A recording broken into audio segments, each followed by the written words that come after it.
सर्वमंगलमांगल्ये शिवे सर्वार्थसाधिके शरण्ये त्र्यंबके गौरी नारायणी नमोस्तुते नारायणी नमोस्तुते। या देवी सर्वभूतेषु बुद्धिरूपेण संस्थिता नमस्तस्यै नमस्तस्यै नमस्तस्यै नमो नमः। या देवी सर्वभूतेषु लक्ष्मीरूपेण संस्थिता नमस्तस्यै नमस्तस्यै नमस्तस्यै नमो नमः। या देवी सर्वभूतेषु तृप्तिरूपेण संस्थिता नमस्तस्यै नमस्तस्यै नमस्तस्यै नमो नमः। या देवी सर्वभूतेषु क्षमारूपेण संस्थिता नमस्तस्यै नमस्तस्यै नमस्तस्यै नमो नमः।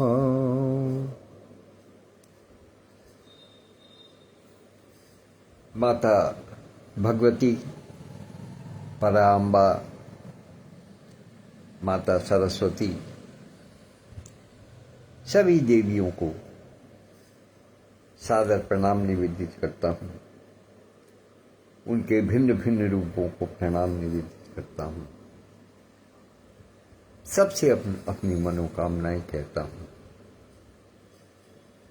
क्योंकि पुत्र यदि अपनी मां से अपनी मनोकामना नहीं कहेगा तो किससे कह सकता है? मां ही वो जरिया है जिससे कि सब कुछ कहा जा सकता है, अपनी सब मन की सारी बात कही जाती है। पिता से तो एक अज्ञात भय बना रहता है। ऐसा नहीं है कि पिता से स्नेह नहीं मिलता, पिता से भी स्नेह मिलता है, किंतु चूंकि वो संसार के झंझावात में फंसे रहते हैं, इसलिए उनको थोड़ी कठोरता होना उनके लिए स्वाभाविक है। लेकिन मां से हम सब बात कह लेते हैं, इसलिए अपनी पराम्बा भगवती को सादर प्रणाम निवेदित करता हूं। हृदयांगम साहित्यिक, सामाजिक, सांस्कृतिक और आध्यात्मिक संस्था के प्रमुख संरक्षक परमादरणीय आचार्य श्री श्री कृष्ण द्विवेदी जी को चरण स्पर्श करते हुए उनसे आशीर्वाद की आकांक्षा रखता हूं तथा उनसे अनुमति लेकर अभिवादन की श्रृंखला में स्मरण करता हूं संस्था के संस्थापक और राष्ट्रीय महासचिव आदरणीय श्री विद्युभूषण द्विवेदी जी को, जो इस समय उपस्थित हैं। सौभाग्य से उनकी उपस्थिति को भी सादर नमन वंदन करता हूं। संस्था की राष्ट्रीय अध्यक्ष डॉक्टर विद्युत प्रभा चतुर्वेदी मंजू दीदी को, संस्था के राष्ट्रीय उपाध्यक्ष आदरणीय डॉक्टर सत्यप्रकाश पांडे जी को और हृदयांगन वीथिका नामक पत्र को मूर्त रूप प्रदान करने में अपनी महती भूमिका निभाने वाले आदरणीय श्री हरिवंश जी को, संरक्षक मंडल के सभी सदस्यों को, समिति के तमाम पदाधिकारियों को और हृदयांगन परिवार के सभी परिजनों को, सबको यथा योग्य अभिवादन प्रस्तुत करता हूं।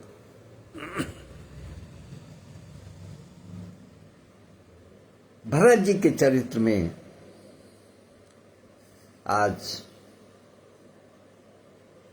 इस श्रृंखला का अंतिम दिवस, क्योंकि जो एक संकल्प लिया गया था, एक संकल्प छोड़ा गया था कि हमें भरत जी को अयोध्या वापस लेकर के आना है, नंदीग्राम तक पहुंचाना है, तो वहां तक पहुंचा तो दिया है, लेकिन हर कथा का एक नियम होता है। कोई भी कहानी हो, कोई भी कथा हो, कहानी में अंत में जाकर के सार आता है कि इससे क्या शिक्षा मिलती है, इस कहानी का क्या सार है।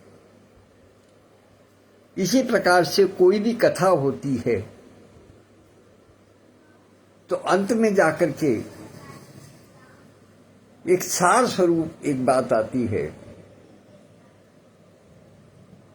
कि आखिर इससे क्या लाभ हुआ और किसको क्या क्या लाभ हुआ और क्या क्या लाभ इसको पढ़ने से, सुनने से, लिखने से हो सकता है।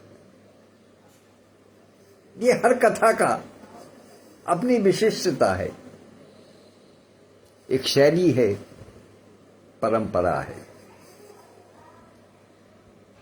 तो इसलिए भरत जी नंदीग्राम तक पहुंच गए हैं और उनके चरित्र की, उनकी भक्ति की, उनके शील की, उनके स्नेह की क्या क्या विशेषताएं हैं, किस किस प्रकार से उसका प्रभाव पड़ रहा है सारी सृष्टि पर, वो आज की कथा प्रसंग में उद्घाटित होना है। वही आज उसकी अंतिम परिणति है। आज सुबह मैं, इससे पहले कि कथा में प्रवेश करूं, चूंकि उसके बाद में तो फिर कुछ कहने की न हिम्मत रहती है और न कहना उचित रहता है, इसलिए जो मेरे मन में भाव हैं उनको मैं अभी यहीं पहले ही प्रस्तुत कर देना चाहता हूं। आदरणीय विद्युत प्रभा दीदी भी उपस्थित हो गई, उनकी उपस्थिति को भी सादर नमन करता हूं। आज सवेरे आदरणीय संस्थापक महोदय ने उद्बोधन दिया पूर्वान्ह 11 बजे।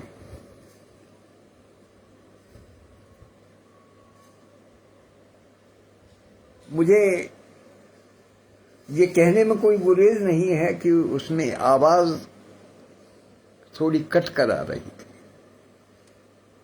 तो प्रारंभ में तो मुझे ये पता ही नहीं चला मुख्य रूप से कि वो कहना क्या चाह रहे हैं, क्योंकि आवाज कट रही थी, चित्र भी कट रहा था, आवाज भी कट रही थी, तो समझ नहीं आ रहा था, कोई शब्द समझ में आता था। बाद में जब एक बार उन्होंने मेरा नाम लेकर के कुछ कहा तो मुझे लगा कि हाँ, कुछ विशेष बात कही जा रही है।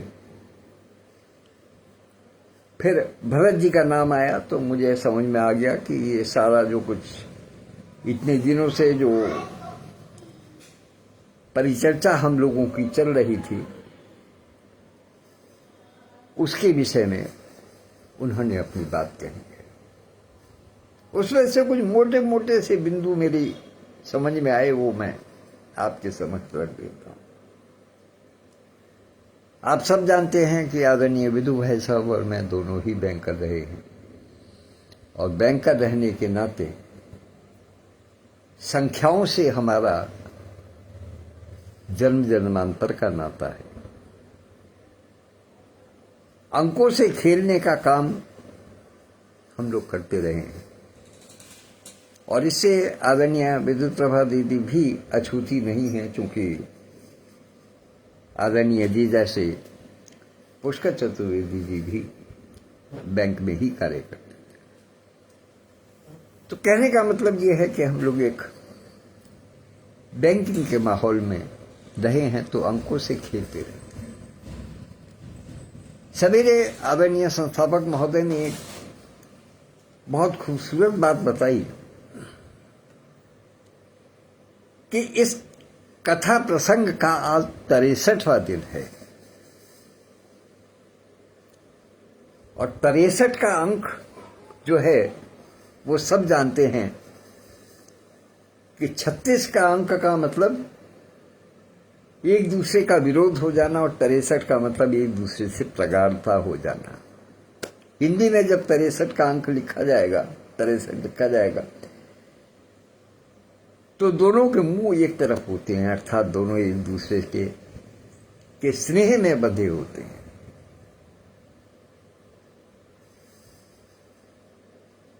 तो उस पर बहुत अच्छा लगा निश्चित रूप से भरत जी का और प्रभु श्री राम का 63 का ही आंकड़ा था, 63 की ही उनमें परस्पर प्रेम था। लेकिन जब थोड़ा और आगे बढ़ा तो पता चला कि आदरणीय विदु भाई साहब का जो घोषित मूलांक है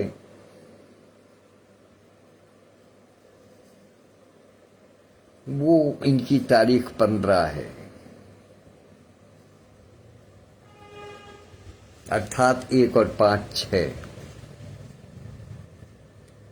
और मेरी जन्मतिथि 12 है, वो 1 और 2 3, अर्थात मैं 3 हूं और वो 6 हैं। निश्चित रूप से इस लिहाज से वो मुझसे पूज्य है,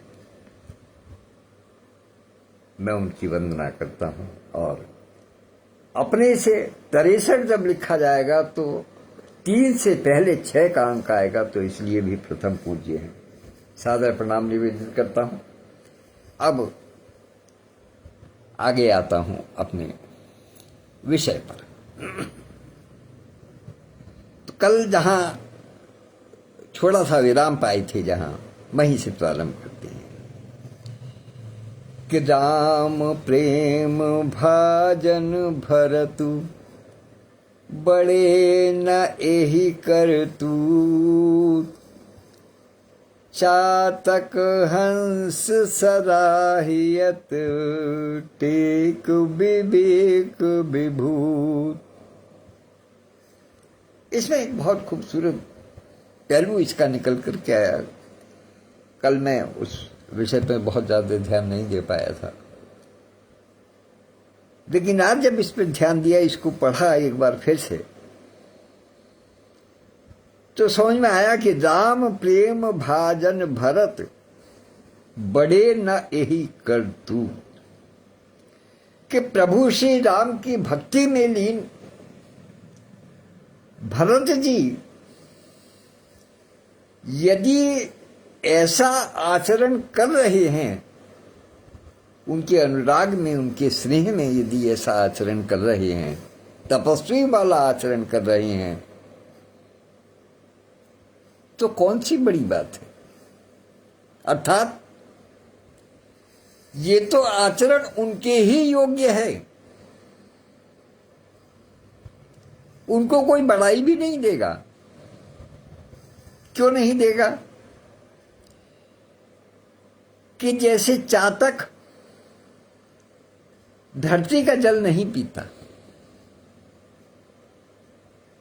चातक जो है वो धरती का जल नहीं पीता है, इसी उसकी कौन बड़ाई करता है। और जो हंस होता है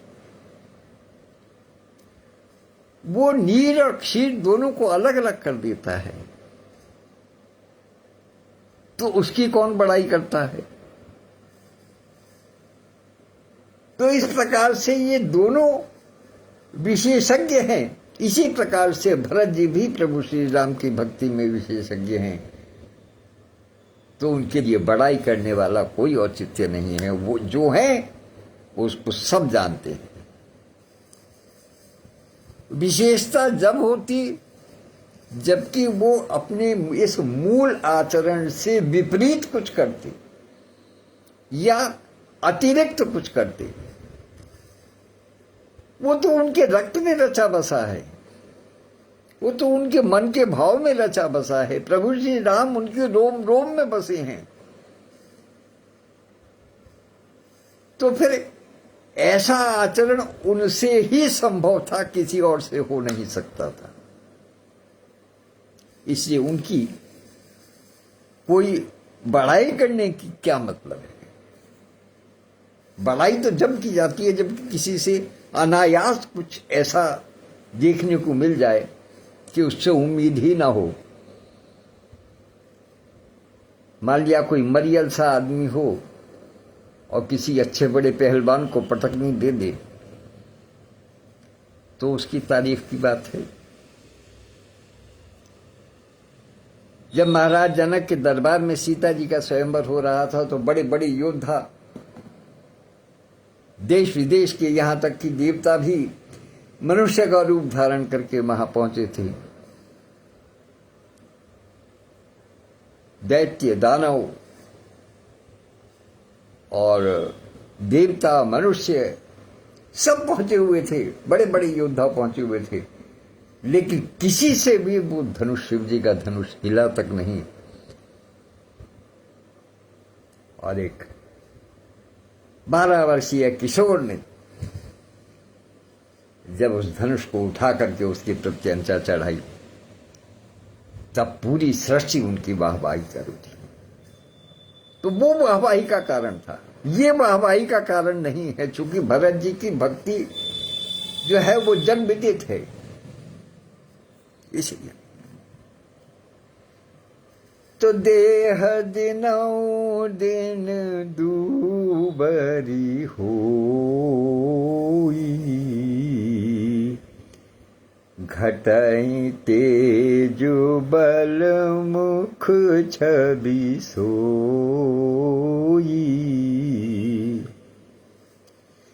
क्योंकि भरत जी ने अपने शरीर को इतना तपस्या रूपी अग्नि में कस लिया है, इतनी तपस्या कर रहे हैं, इतना त्याग किया है उन्होंने प्रभु श्री राम की भक्ति में, प्रभु श्री राम के वियोग में, कि उनकी देह दिन पर दिन दुबली होती जा रही है।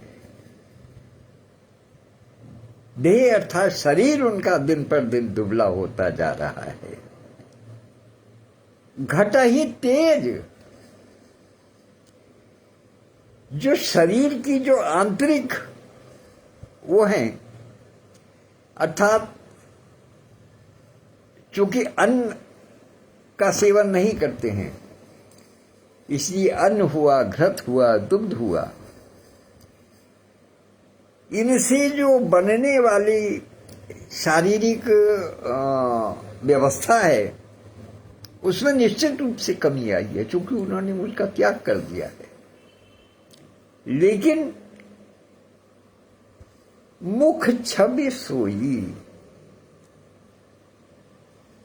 उनका तेज में निश्चित रूप से थोड़ी सी कमी दिखाई देती है, लेकिन बल और मुख की छवि उसमें कोई अंतर नहीं आया। अर्थ सीधा सीधा यह है कि उनका शरीर बेशक थोड़ा सा दुबला हो गया है, उनका शरीर कृशकाय हो गया है, किंतु उनके मुखमंडल का जो एक आभा मंडल जो है उनके मुख का, वो दिनों दिन बढ़ता चला जा रहा है, वो कम नहीं हुआ है, वो वैसा का वैसा ही है। अर्थात आभा मंडल में किसी प्रकार की कोई कमी नहीं आई। तो नित नव राम प्रेम पनु पीना, बढ़त धर्म दलु मन न मलीना।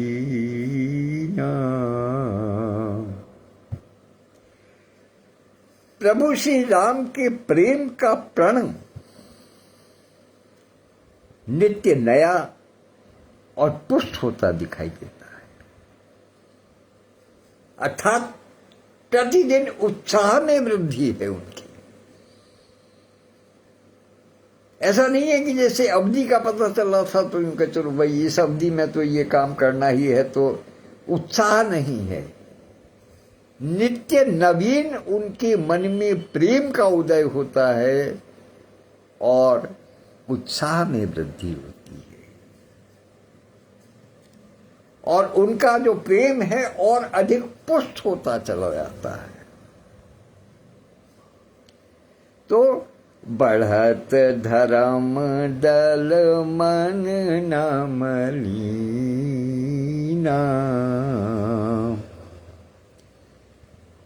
धर्म का जो तत्व है वो बढ़ता चला जाता है, जिसके कारण उनका मन थकता नहीं है, मलिनता को प्राप्त नहीं होता, उसको किसी प्रकार का कोई कष्ट नहीं होता। मन में लगातार उत्साह, नया उत्साह लगातार बना हुआ है, किसी प्रकार की उनको थकान का अनुभव नहीं होता, कोई कष्ट का अनुभव नहीं होता। उनका मन जो है वो लेश मात्र भी मलिन नहीं होता। बहन दीक्षित संतोषी जी और आदरणीय उमेश मिश्रा जी दोनों उपस्थित हैं, दोनों की उपस्थिति को सादर प्रणाम करता हूं। तो जिमि जलु निघटत शरद प्रकाशे, विलसत वेतस बनज विकासे,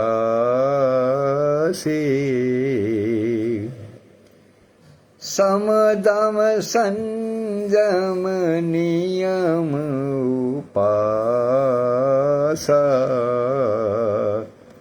नखत भरत हिय बिमल आकाशा।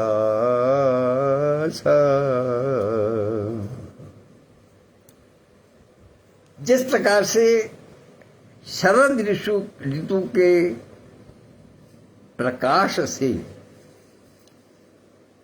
यानी शरद ऋतु के विकास होने से जल घटता है, जल घट जाता है, किंतु कमल विकसित होते। जल घटता है किंतु कमल विकसित होते हैं। तो समदम संयम नियम उपासा, नखत भरत ही विमल आकाशा। भरत जी का जो हृदय रूपी आकाश है, हम हृदयांगन में बात कर रहे हैं तो हृदयांगन की ही बात करेंगे। तो भरत जी के हृदयांगन में सम दम संयम नियम उपवास, ये सब इनके हृदय रूपी आकाश में नक्षत्र की भांति विचरते हैं।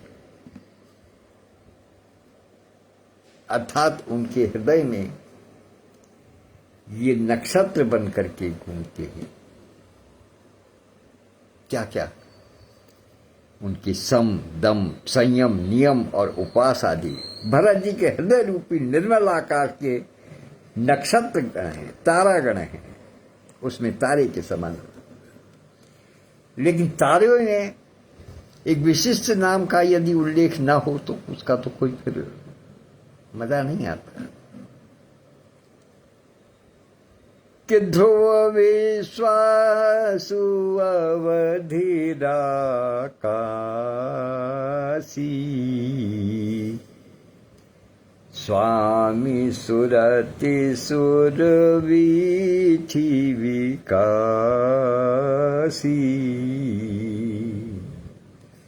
राम प्रेम विधु अचल अदोषा, राम प्रेम विधु अचल अदोखा, सहित समाज सोहित चोखा। और ध्रुव विश्वास अवधि राकासी। विश्वास किस बात का? एक अवधि भर का विश्वास। अवधि भर का जो विश्वास है वो उनके हृदय रूपी आकाश में ध्रुव तारे के समान है, अर्थात अटल है। उनके मन में पूर्ण विश्वास है कि ये केवल अवधि भर का ही काम है। जिस प्रकार से ध्रुव तारा अटल है, इसी प्रकार से जो प्रभु श्री राम ने जो अवधि की बात कही है वो अवधि भी अटल है। उसमें किसी प्रकार की कोई इधर उधर होने की गुंजाइश नहीं है। और अवधि क्या है? ऐसे समझिएगा जैसे कि पूर्णिमा का चांद हो, अर्थात अवधि पूर्ण होते के साथ ही प्रभु श्री राम के पूर्ण स्वरूप के चंद्रमा रूपी मुख के दर्शन होंगे। तो अवधि एक पूर्णिमा के समान है, पूर्णमासी होगी। और स्वामी सुरत सुरबीथ निकासी। प्रभु श्री राम जी की स्मृति और उनकी सूरत आकाश गंगा सहित प्रकाशित है। आकाश गंगा सहित प्रकाशित है। जैसे आकाश गंगा होती है, वो जिस प्रकार से मनुष्य के हृदय में प्रकाशित होती है वो उसको देखता है। बस यही है जो प्रभु श्री राम का दर्शन वो उस आकाश गंगा में करते हैं। अवधि एक पूर्णमासी के समान है और जो उनका विश्वास है वो ध्रुव तारे के समान है। राम प्रेम विधि अचल अधोखा। प्रभु श्री राम का प्रेम विधु यानी चंद्रमा। प्रभु श्री राम का प्रेम वो चंद्रमा है जो अचल है और अदोषा है, जिसके अंदर कोई दोष नहीं। प्रभु श्री राम का प्रेम वो चंद्रमा है। कहते हैं चंद्रमा में बतेरे दोष नहीं, लेकिन प्रभु श्री राम का जो प्रेम है वो चंद्रमा है जिसके अंदर किसी प्रकार का कोई दोष नहीं है। और सहित समाज सोहनित चोखा। और वो चंद्रमा अपने समाज में, चंद्रमा का समाज कौन है? नक्षत्र, जो सारा मंडल है वो चंद्रमा का समाज है। तो वो उसमें शोभा पा रहा है। कलंक रहित चंद्रमा, दोष रहित चंद्रमा, प्रभु श्री राम का जो प्रेम है वो उन सब में शोभा पा रहा है। किसमें शोभा पा रहा है? वो नक्षत्र कौन कौन से हैं? सम, दम, संयम, नियम और उपवास। उस सब में प्रभु श्री राम का जो चंद्रमा रूपी जो प्रेम है वो उसमें शोभायमान हो रहा है। अर्थात इन्हें सब नियम व्रत के बाद भी प्रभु श्री राम का प्रेम किसी भी प्रकार से कम नहीं है, दिनों दिन बढ़ रहा है, उत्साह बढ़ रहा है। यही प्रेम की पराकाष्ठा है। कोई जोर जबरदस्ती नहीं है, किसी प्रकार का कोई बाध्यकारी नहीं है। भरत जी ने अपने जीवन में प्रभु श्री राम का प्रतीक्षा करते हुए स्वयं पर अपने नियम लागू किए, स्वयं पर सात्विक बंधन डाले हैं, जिससे कि प्रभु श्री राम का प्रेम उनके मन में और दुगना होता चला जाए, और निश्चित रूप से वो दुगना हो रहा है। अब भरत रहनी समुझनी कर तूती, भगति विरति गुण विमल विभूति, बरनत सकल सुख विसकुचाही,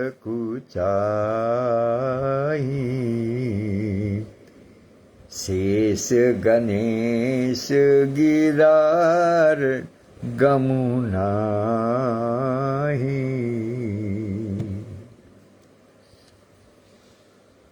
संस्था के राष्ट्रीय उपाध्यक्ष आदरणीय डॉक्टर सत्यप्रकाश पांडे जी और बड़े भाई नागेंद्र नाथ गुप्ता जी, बहुत ही उच्च कोटि की गजलकार उपस्थित हैं। दोनों की उपस्थिति को सादर प्रणाम करता हूं। तो भरत रहनी समझनी कर तूती, भरत जी का रहना अर्थात उनकी दैनिकचर्या, समझनी और उनकी समझ, उनका ज्ञान, उनका विवेक, और करतूती और उनके कार्य। भरत जी की दैनिकचर्या, समझ और उनके कार्य, और भगति विरति गुण विमल विभूति, और क्या है, उनकी भक्ति, भरत जी की भक्ति प्रभु श्री राम के प्रति, विरति वैराग्य, विरति अर्थात जिसमें रति ना हो, वैराग्य हो जिसके पास, गुण, उनके गुण, विमल विभूति, और ऐश्वर्य का वर्णन। विमल ऐश्वर्य है, श्वेत श्वेत ऐश्वर्य, बिना दाग का ऐश्वर्य उनका, उसका वर्णन। बरनत सकल सुख विसकुचाई,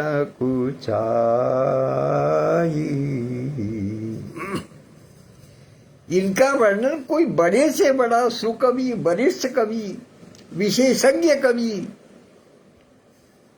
महान काव्यकार, महान लेखक कैसे कर सकता है, अर्थात उसकी बुद्धि वहां तक पहुंच नहीं सकती। क्यों? क्योंकि शेष गणेश गिरा गमुनाई, क्योंकि उनका वर्णन करने की बुद्धि तक, उनका वर्णन करने की स्थिति तक तो शेष, भगवान शेषनाग, गणेश, गणपति महाराज और गिरा माता शारदे, वो उनके लिए भी सुगम नहीं है वहां तक पहुंचना। उसका वर्णन करने में तो ये भी समर्थ नहीं है, तो कोई सांसारिक जीव जो है वो कभी भला किस प्रकार से भरत जी के इन गुणों का वर्णन कर सकता है? नहीं हो सकता, किसी प्रकार से नहीं हो सकता। वो वहां तक पहुंचने की ही गुंजाइश नहीं है किसी की। तो नित पूजत प्रभु पावरी, प्रीति न हृदय समाय, नित पूजत प्रभु पावरी, प्रीति न हृदय समाय, मागे मागे आय सुकरत, राज काज बहुभां। कहते हैं कि नित पूजत प्रभु पावरी, भगवान श्री राम की जो चरण पादुकाएं भरत जी ने सिंहासन पर बैठा रखी हैं, सिंहासन पर पधराई हैं, उनकी प्रतिदिन पूजा करते हैं। ऐसा नहीं है कि एक बार बैठा दिया और छोड़ दिया, बस ठीक है भैया विराजित हो गए, अब मैं अपना काम करूंगा, नहीं। नित्य पूजत प्रभु पावन, प्रभु श्री राम की चरण पादुकाओं को जो उन्होंने सिंहासन पर विराजित की हैं, स्थापित की हैं, उनकी प्रतिदिन पूजा करते हैं। और ऐसा करते हुए प्रीत न हृदय समात, उनके हृदय में जो उत्साह बनता है वो अलौकिक है। अर्थात मन से करते हैं, प्रेम से करते हैं, किसी प्रकार की बाध्यकारिता के साथ में नहीं करते, कोई बंधन नहीं है, लेकिन वो स्वतः अपने अंदर से जो स्फूर्त होता है, स्वतः स्फूर्त जो होता है, उसमें वो नित्य प्रभु की पावनी को, प्रभु की चरण पादुकाओं को नित्य पूजन करते हैं।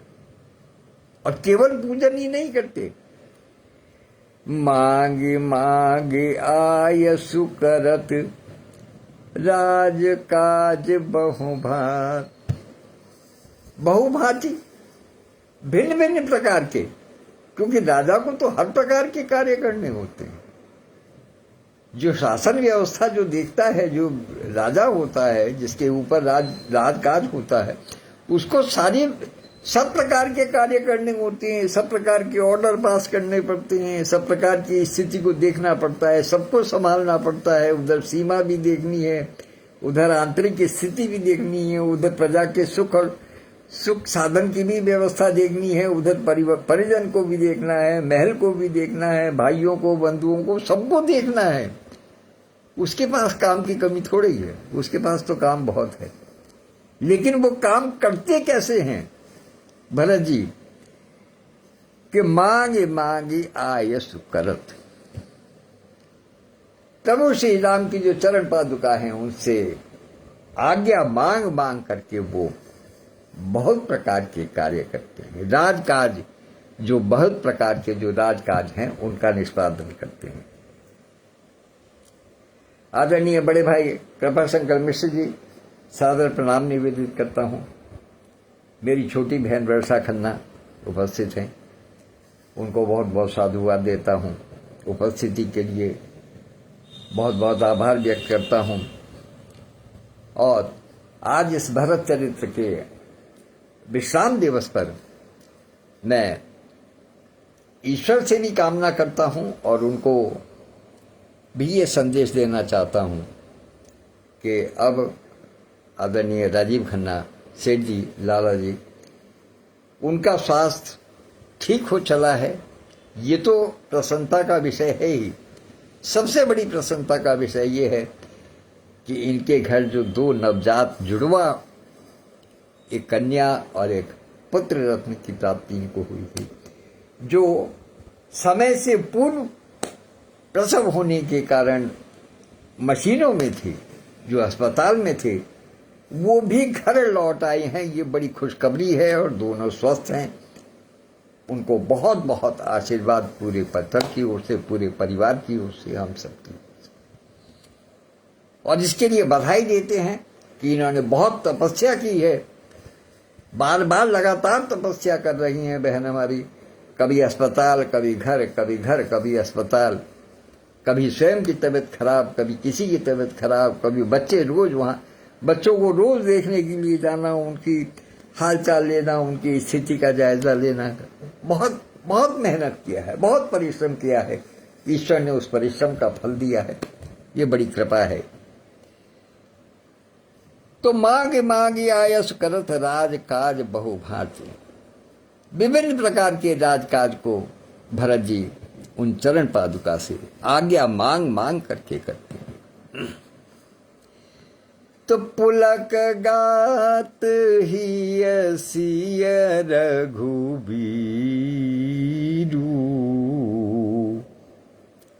जीह नाम जप लोचन नीरू। पुलक गात ही सिय रघुबीरू,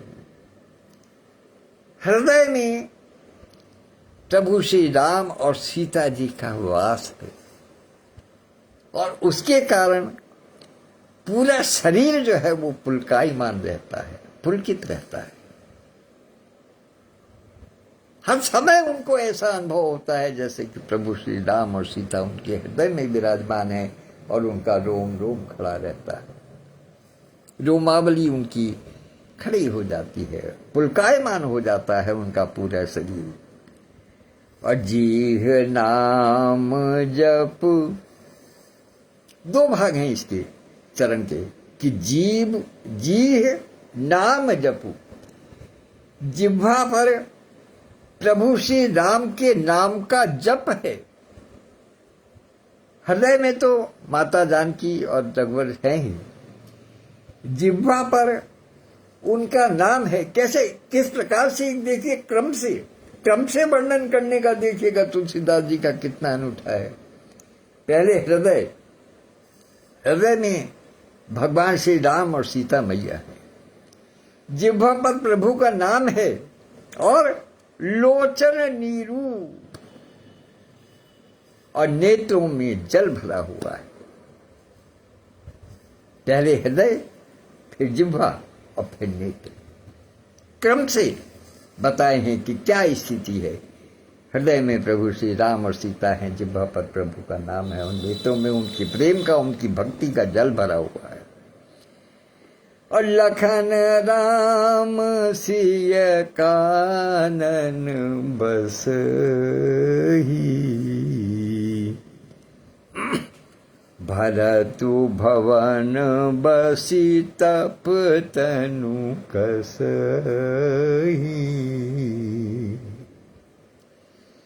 प्रभु श्री राम माता सीता के साथ और लखन भैया के साथ में वन में बस रहे हैं।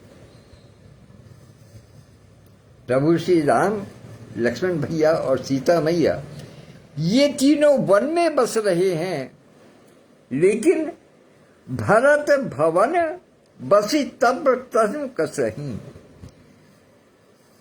भरत जी भवन में रह करके, अर्थात नगर में रह करके, कानन में नहीं, शहर में रह करके, आबादी में रह करके अपने तन को तप के बल पर कस रहे हैं, अर्थात वो वहां तप कर रहे हैं। प्रभु श्री राम तो तपस्वी इसलिए कहला रहे हैं कि वो वन में हैं, वो वनवासी हैं, वो इसलिए वनवासी कहलाते हैं क्योंकि वो वन में हैं तीनों जने। लेकिन भरत जी नगर में रहते हुए वनवासी हैं, ये सबसे बड़ी बात है। भरत भवन बसी तल्प तनु कसहि, उन्होंने अपने तन को कस रखा है।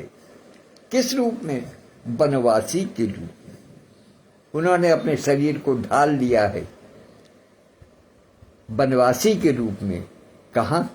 नगर में रहते।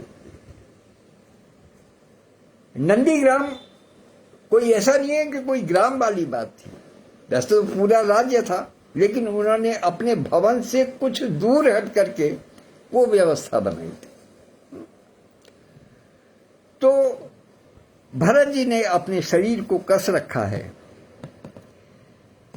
तो दो दिशि समझ कहब सब लोग,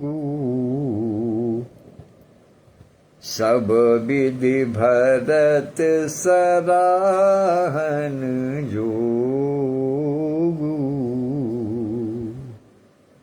दो दिशि, दोनों दिशाओं में, अर्थात कहां कहां?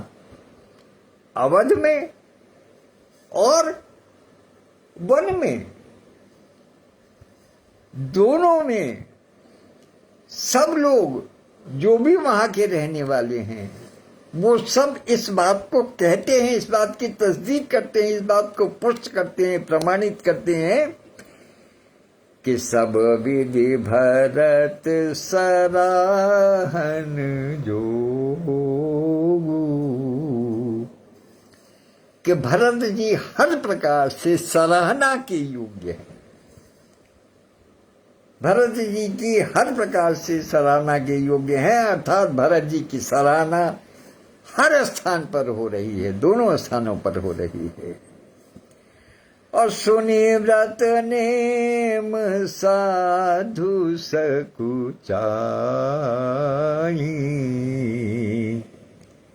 देख दशा मुनिराज लजाई।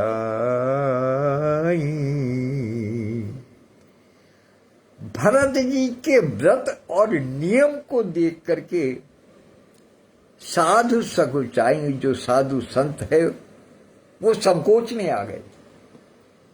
उनको संकोच होने लगा, क्योंकि जो नियम और व्रत भरत जी पालन कर रहे हैं उनको वो भी पालन नहीं करते, वो भी पालन नहीं कर सकते, इसलिए वो संकोच में आ गए। साधु सब संकोच में आ गए हैं। और देखी दशा मुनिराज लजाई। और भरत जी की स्थिति को देख करके, उनके व्रत को, नियम को, भक्ति को, प्रेम को, उनको देख करके मुनिराज, जो मुनियों में श्रेष्ठ हैं, जो श्रेष्ठ मुनि हैं, मुनिवर हैं, ऋषि हैं, वो सब लज्जा का अनुभव करते हैं। साधु संत तो केवल संकोच ही करके रह जाते हैं, लेकिन उन्हें लज्जा का अनुभव होता है कि अरे हमने अपनी जिंदगी में क्या किया है जो ये कर। इनके सापेक्ष तो हम कहीं ठहरते ही नहीं हैं। इसलिए साधु संत जो हैं वो संकोच में हैं, और मुनि लोग जो हैं वो उसमें हैं, वो लज्जा का अनुभव करते हैं। तो परम पुनीत भरत आचरणु, मधुर मंजु मुद मंगल करनु। भरत जी का परम पवित्र आचरण, उनका चरित्र, उनका मधुर और सुंदर आनंद मंगल को करने वाला है। भरत जी का चरित्र परम पवित्र चरित्र, भक्ति, प्रेम, स्नेह, शील, जो भी कुछ उनके पास है, जो प्रभु के प्रति जो भी कुछ उनके भाव हैं, वो सब मधुर मंजू मुद मंगल करनु। वो सुंदर व्यक्तित्व, वो सुंदर व्यवहार जो है, वो सबके मंगल करने वाला है, सबको मंगल प्रदान करने वाला है। तो हरन कठिन कलि कलुष कलेषु, महामोह निशिदलन दिनेषु। वो क्या है? हरन कठिन कलि कलुषु कलेषु। कलि काल के अर्थात कलयुग के कठिन कलुष कलेषु अर्थात कठिन पापों को और कष्टों को दूर करने वाला है, हरने वाला है। हरन कठिन, हरने वाला है। क्या? प्रभु इनका भरत जी का जो चरित्र है, यहाँ जैसे मैंने आपको पूर्व में निवेदन किया था कि कथा जब अंतिम उसने दौर में चलती है तो वहां ये होता है कि आखिर ये फल क्या है, क्या फल मिलता है, तो वो फल यहां बताया गया है कि भरत जी का परम पवित्र आचरण मधुर, सुंदर और आनंद मंगलों को करने वाला है, कलयुग के कठिन पापों और क्लेशों को हरने वाला है, और महामोह निशिदलन दिनेषु। महामोह निशि,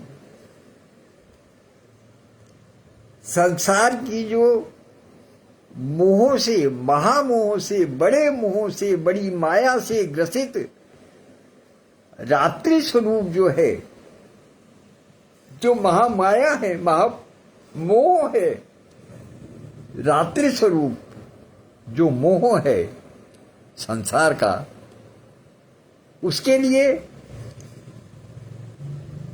निशी दलन दिनेशु, उसके लिए प्रज्वलित सूर्य के समान है।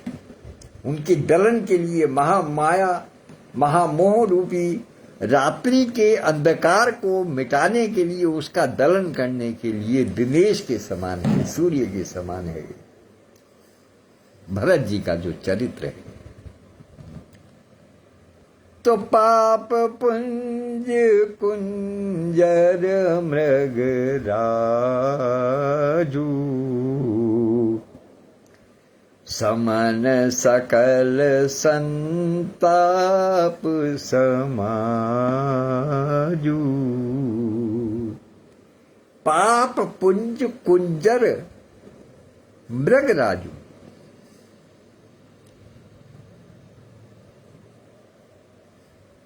पाप के समूह के समान। अब पाप का समूह क्या हो सकता है? ये देखिए, पाप का समूह क्या हो सकता है? पाप के समूह का तो आकार बहुत बड़ा है।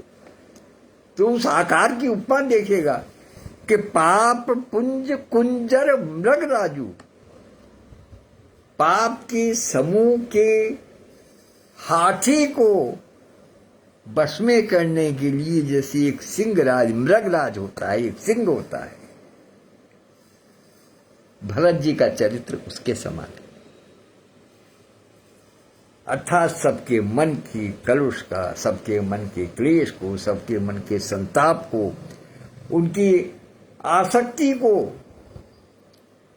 उनकी नास्तिकता को दूर करने के लिए भरत जी का जो चरित्र है वो ऐसे है जैसे कि पाप के दहदाकार हाथी को, गजराज को भिड़ने के लिए, या कहिएगा कि उसका नाश करने के लिए सिंहराज उत्पन्न होते हैं। इस प्रकार से उनकी भक्ति जो है, उनका जो गुण है, उनका जो चरित्र है, वो सिंह के समान है। और सकल समन सकल संताप समाजू,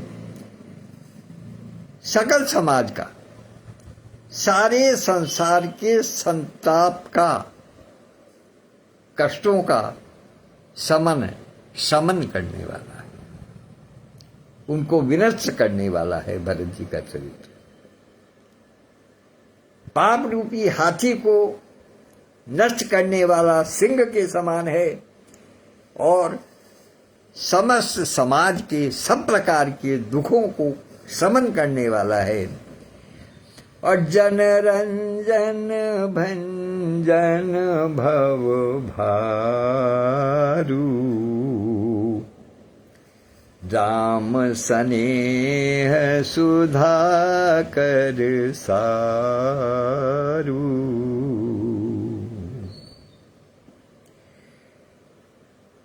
जन रंजन भंजन भव भारू, जन रंजन प्रजा के रंजन के लिए, प्रजा के सुख के लिए, और भव भंजन भव भारू, भव पृथ्वी, भारू यानी भार, और भंजन माने दूर करने वाला, पृथ्वी के भार को दूर करने वाला, और जन रंजन प्रजा के रंजन का साधन, प्रजा के सुख का साधन, और राम स्नेह सुधा कर सारू। और प्रभु श्री राम के प्रेम रूपी चंद्रमा, प्रभु श्री राम के प्रेम रूपी चंद्रमा का सार है। सारू मतलब सार है। तो चंद्रमा का सार क्या है? अमृत। शरद पूर्णिमा को चंद्रमा अमृत का वर्षण करता है। तो प्रभु श्री राम का प्रेम चंद्रमा के सार के समान है, चंद्रमा की छवि की अमृत के समान है। तो सिया राम प्रेम पीयूष पूरन होत जन्म न भरत को। सिया राम प्रेम पीयूष, माता सीता और राम के प्रेम के पीयूष यानी अमृत से परिपूर्ण का जो जन्म है वो भरत जी से ही है। अर्थात अगर भरत जी का जन्म न होता, अगर भरत जी की उपस्थिति न होती, तो भगवान सीता राम के प्रेम का अमृत कैसे चखने, कैसे समाज के सामने आता। ये भरत जी के जन्म का प्रभाव है जो प्रभु श्री राम और सीता जी के प्रेम के पीयूष को सब भोग रहे हैं, सब पा रहे हैं, सब उसको अनुभव कर रहे हैं। मुनि मन अगम जम नियम समदम विषम व्रत आचरत को। मुनियों के मन अगम, जो अगम्य हैं, जो गूढ़ रहस्यों को जानने वाले हैं, वो जम नियम सम दम विषम व्रत आचरत को, इन सब का आचरण कौन करता अगर भरत जी ना होते तो। मुख्य बात यही है कि भरत जी यदि ना होते तो माता सीता और प्रभु श्री राम का जो प्रेम है, प्रेम रूपी जो अमृत है, वो कैसे चखने को मिलता, कैसे समझने को मिलता। और मुनियों के मन को भी अगम यम नियम सम दम आदि कठिन व्रतों का आचरण कौन करता अगर भरत जी नहीं होते तो। दुख दाह दारिद दंभ दूषण सुजस मिस अपहरत को। दुख, संताप, दरिद्रता, दंभ आदि दोषों को अपने सुयश के बहाने कौन हरण कर सकता था। कलिकाल तुलसी से सठन हठि राम सन्मुख करत को। यहां मैं थोड़ा सा हल्का सा परिवर्तन कर देता हूं आज्ञा पाकर के प्रभु से कि कलिकाल नीरज से सठन हठि राम सन्मुख करत को। तथा कलिकाल में नीरज जैसे शठों को हठ पूर्वक कौन श्री राम जी के सम्मुख करता, अर्थात कोई नहीं कर सकता। यहां जो मैंने धृष्टता की है उसके पीछे एक छोटी सी बात बता देता हूं। एक छोटी एक मिनट की क्या कुछ सेकंड की बात है। लाइटर नोट में आप इसको समझिएगा, लेकिन मतलब बात बहुत हल्के उससे है, लेकिन इसका अर्थ बहुत गहरा है। कोई व्यक्ति, कोई प्रेमी किसी अपनी प्रेमिका से प्रेम करता है और वो उसको पत्र लिखता है और उन पत्रों की प्रति किसी दूसरे प्रेमी को प्राप्त हो जाती है। वो भी अपनी प्रेमिका को उसी के आधार पर पत्र लिखता है, वो भी लिख देता है, लेकिन नकल तो नहीं करता ना। नीचे अगर पहले प्रेमी ने अपना नाम रामचरण लिखा है तो वो दूसरा वाला भी तो रामचरण नहीं लिखता ना, वो तो अपना ही नाम लिखेगा। तो इस प्रकार से प्रभु से प्रार्थना तुलसीदास जी स्वयं कर रहे हैं, यहां उपस्थित होकर के ये अकिंचन, ये अल्पज्ञ नीरज कर रहा है। इसीलिए कहा कि कलिकाल में, इस कलयुग में नीरज जैसे शठों को हठ पूर्वक कौन श्री राम जी के सम्मुख करता यदि भरत जी न होते। यदि इस भरत जी के चरित्र का वाचन न हुआ होता यदि मुझे इसको अध्ययन करने का अवसर ना मिला होता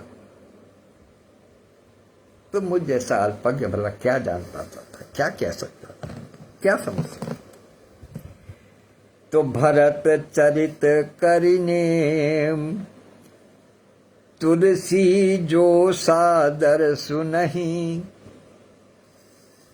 मैंने बताया ना, अंत में कहा था, बिल्कुल अंतिम सोठा है इस अयोध्या कांड का, भरत चरित का, कि भरत चरित करिने तुलसी जो सादर सुनहि। सिय राम पद प्रेम अवसि हुई भव रस विरति।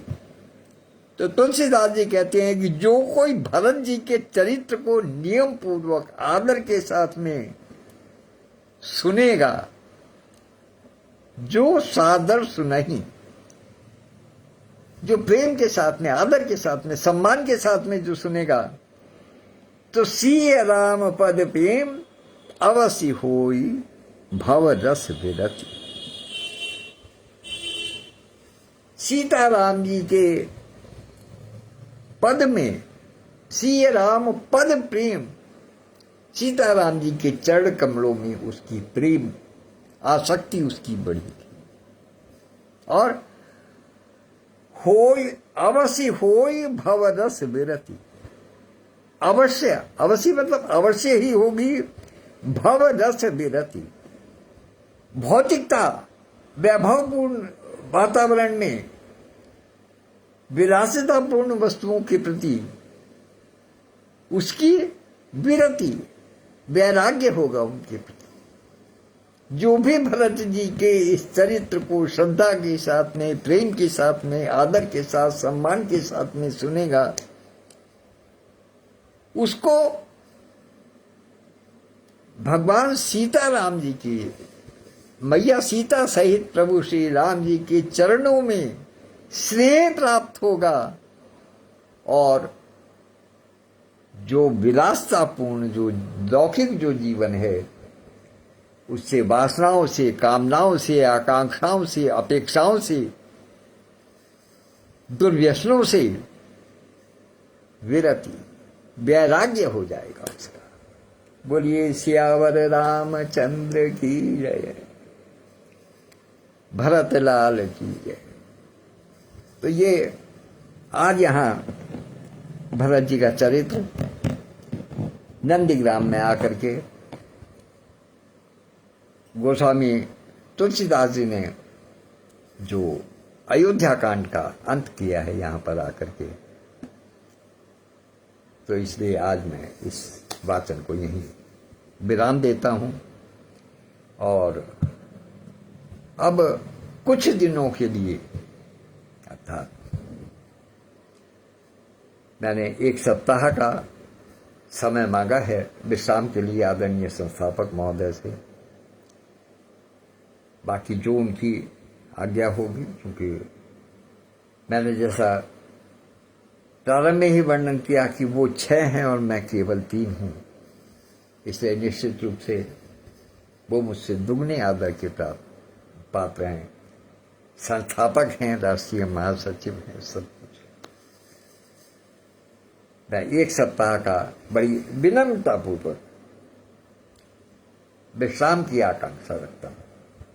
कृपया स्वीकार कीजिएगा और मुझे कृतार्थ कीजिएगा। और यदि आप नहीं भी स्वीकार करते हैं तो मुझे सूचित कीजिएगा, मैं आपकी आज्ञा का पालन करने को तैयार। बोलिए सियावर रामचंद्र की जय, गोस्वामी तुलसीदास की जय, पवन सुत हनुमान की जय। सर्वे भवन्तु सुखिनः, सर्वे सन्तु निरामया, सर्वे भद्राणि पश्यन्तु मा कश्चित्